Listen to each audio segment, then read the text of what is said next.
Triple news. దొంగలు వరుస చోరీలు చేస్తూ పోలీసులకు సవాలు విసురుతున్నారు. తాళం వేసిన ఇండ్లనే టార్గెట్ చేసుకుని వరుస దోపిడీకి పాల్పడి పోలీసులకు కంటి మీద కునుకు లేకుండా చేస్తున్నారు. నిజామాబాద్ జిల్లా ఆర్మూర్ పోలీస్ స్టేషన్ పరిధిలో తరచూ దొంగతనాలు జరగడం పోలీసులకు తలనొప్పిగా మారింది. తాళం వేసిన ఇల్లు గుళ్ళు చేస్తుండటంతో పోలీసులకు కంటి మీద కునుకు లేకుండా పోయింది. ఒక దొంగతనం మరవక ముందే మరో దొంగతనం జరగడంతో పోలీసులు తలపట్టుకుంటున్నారు.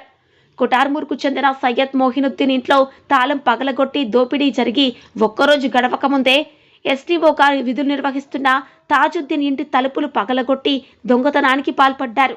సుమారు ₹1,00,000 నగదు, 10 తులాల బంగారం, 5 తులాల వెండి ఎత్తుకెళ్లి ఇంట్లో వస్తువులు చిందరవందర చేశారు. బాధితుల ఫిర్యాదు మేరకు కేసు నమోదు చేసి దర్యాప్తు చేస్తున్నట్లు పోలీసులు వెల్లడించారు. తరచూ దోపిడీలు జరుగుతుండటంతో ప్రజలు పోలీసులపై అసహనం వ్యక్తం చేస్తున్నారు.